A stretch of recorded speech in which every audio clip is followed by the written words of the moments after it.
Allah tidak akan beri waktu lagi untuk Ba'lawi mengaku sebagai keturunan Nabi setelah hari ini. Am tidak mengatakan Ubaidillah ada, tetapi Rais Am mengutip. Kan Rais Am waktu itu mengutip sebuah kitab disebutkan.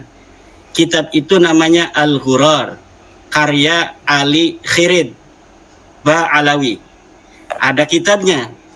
Nah, Rais Am mengatakan di dalam kitab Al-Ghurar, Ubaidillah itu ada. Nah, itu tidak berarti bahwa Rais Am itu mengatakan Ubaidillah itu ada dalam kesimpulan ilmiah, tapi masih menukil dari kitab orang Ba'alawi yang namanya Ali Khirid yang wafat 960 Hijriah. Ya, sedangkan pengakuan mereka sebagai turun Nabi itu 895.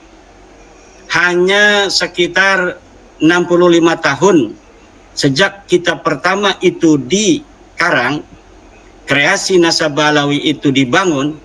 Kemudian ada lagi orang Ba'alawi yang kemudian mengarang kitab namanya kitab Al-Ghurar, dan kitab itulah yang dikutip oleh Rais Am.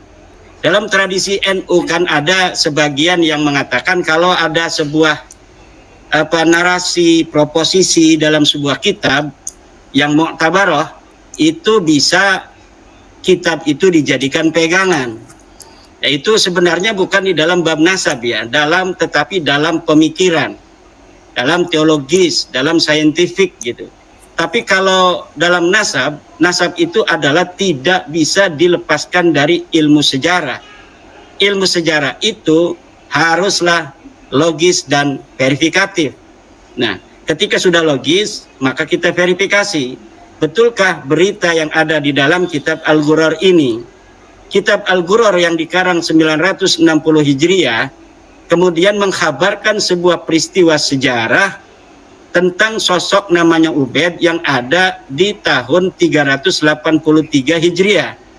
Ini untuk mengetahui apakah berita yang ada di dalam kitab Al-Ghurar ini benar, harus diverifikasi di kitab-kitab yang dikarang pada masa Ubaidillah ini.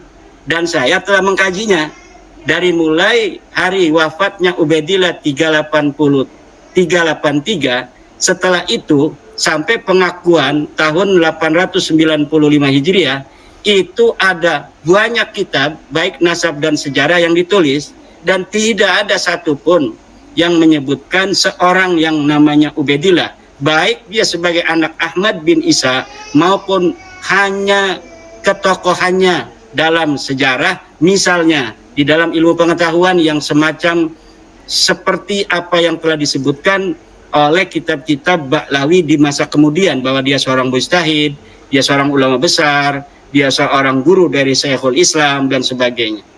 Nah, inilah yang sekarang ini sedang kita lawan, yaitu narasi-narasi rekonstruksi atau konstruksi dari nasab Ba'lawi yang dibangun sejak abad 9 sampai sekarang. Ini 550 tahun, dan ternyata kekosongan riwayat mereka itu adalah 550 tahun pula. Ini angka keramat yang saya kira sekali lagi Allah tidak akan beri waktu lagi untuk Ba'lawi mengaku sebagai keturunan Nabi setelah hari ini.